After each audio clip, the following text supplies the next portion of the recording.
Thank you, Mr. Speaker. I am pleased to bring House Bill 2 back before the House. My primary goal since being named chair of the House Committee on Public Education has been to get to this very important moment and to get this bill across the finish line. My drive for this legislation comes from being the son and a grandson of educators and strong women that advocated on behalf of public education and our public school system. Texas is a big state. Every district in our region, from El Paso to Orange and from Texoma to Brownsville, has varying needs and requests for specific support from this legislature. Satisfying all of those needs is an incredible undertaking, and I believe that this version of House Bill 2 before you now meets that moment. As passed by the Senate, House Bill 2 directs $8.5 billion to public schools, which is the largest investment in public education in the history of our state, even accounting for inflation. I want to thank Speaker Burrows for his help as this bill before you today has an additional $500 million in funding than the version that left this floor.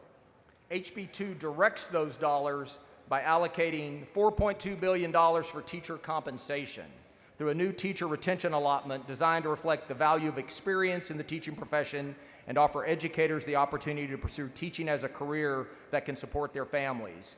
The retention allotment provides $2,500 for teachers with 3 to 4 years of experience and $5,000 for teachers with 5 or more years of experience in districts with more than 5,000 students. The allotment would provide $4,000 for teachers with 3 to 4 years and $8,000 for teachers with 5 or more years of experience in districts with 5,000 or fewer students.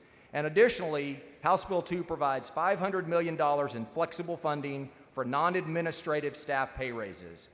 This could be used to increase salaries for entry-level teachers, counselors, librarians, nurses, custodians, bus drivers, and all other support staff, all of whom are critical to the operation of our schools.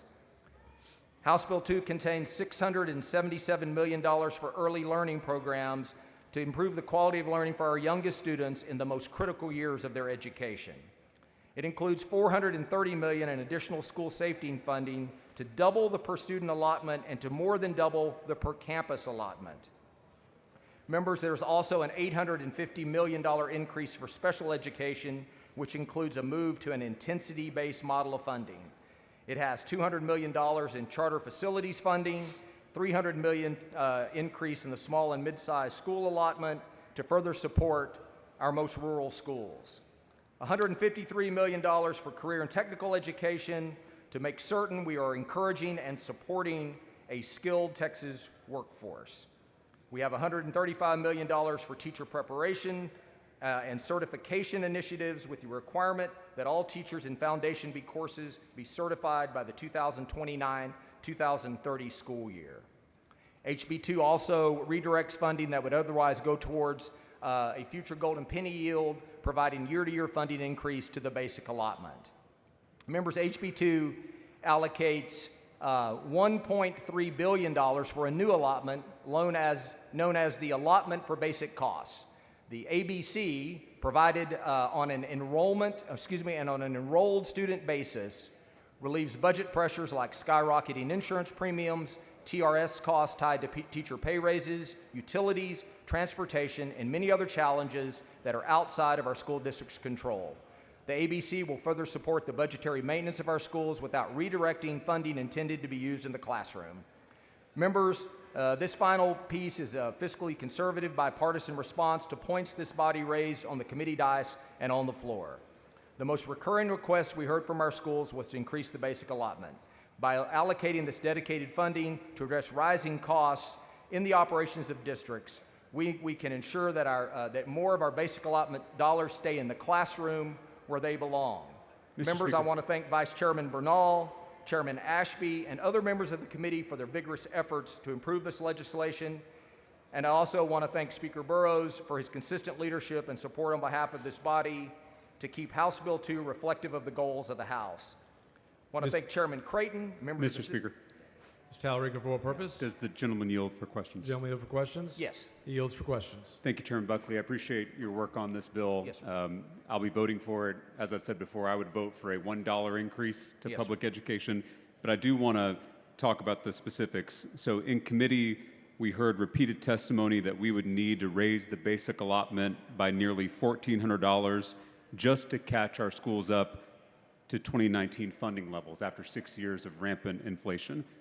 And can you remind the body how much the original House Bill 2 raised the basic allotment by? It was, I believe, $395. Right, so nearly $1,000 below what our schools needed to catch up to 2019 funding levels. How much does this bill increase the basic allotment other than the golden penny yield already written into law?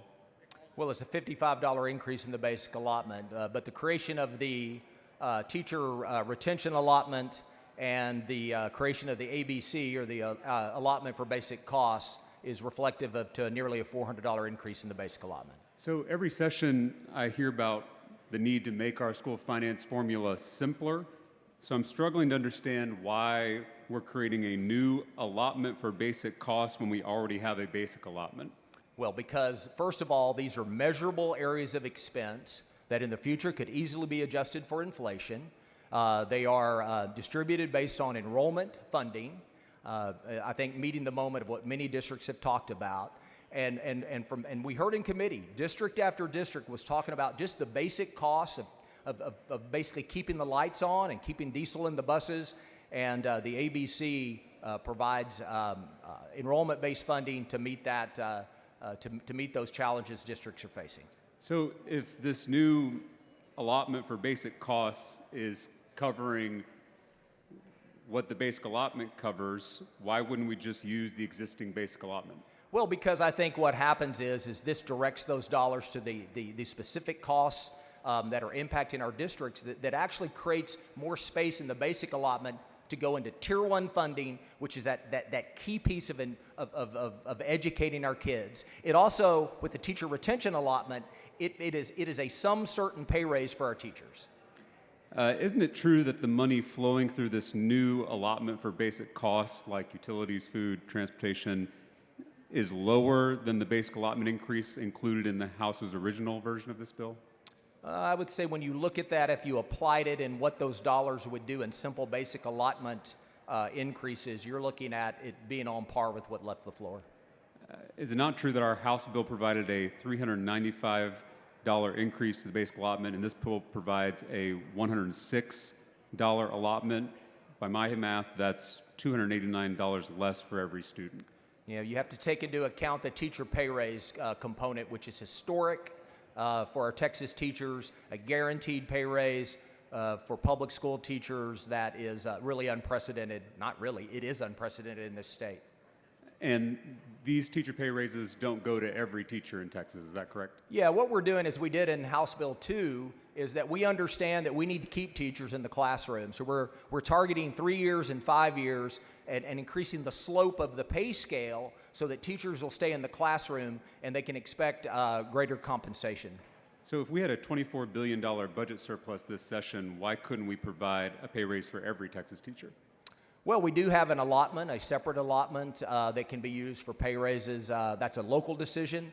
Many districts that we talked to felt like that they had achieved their goal in starting pay, but they felt that they were lacking in providing those pay raises as they moved up the pay scale. And of course, this version of House Bill 2 does exactly that.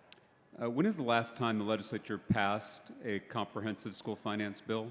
I believe it was 2019. Right. 6 years ago, when you Yes, and I first came to the Texas Yes. House, and we raised the basic allotment by nearly $1,000. Are you aware that we currently have a budget surplus of more than $20 billion, and last session we had a surplus of more than $30 billion? I am aware of those figures, yes.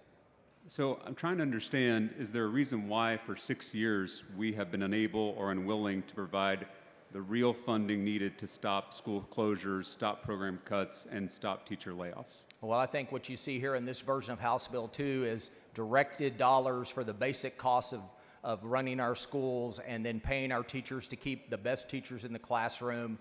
And this is a tremendous investment. The gentleman's time has expired. Okay. Thank you. I'll be brief, members. The time has expired. So we're done. All right. I'll be really brief then. Members, I move to concur with Senate amendments to House Bill 2. Questions on the motion to concur? Record vote. Clerk, ring the bell. Mr. Ashby voting aye. Mr. Bernal voting aye. Mr. Buckley voting aye. Ms. Ward Johnson voting aye. Mr. Little voting aye. Have all members voted? Have all members voted? 122 ayes and 13 nays. The House concurs in Senate amendments.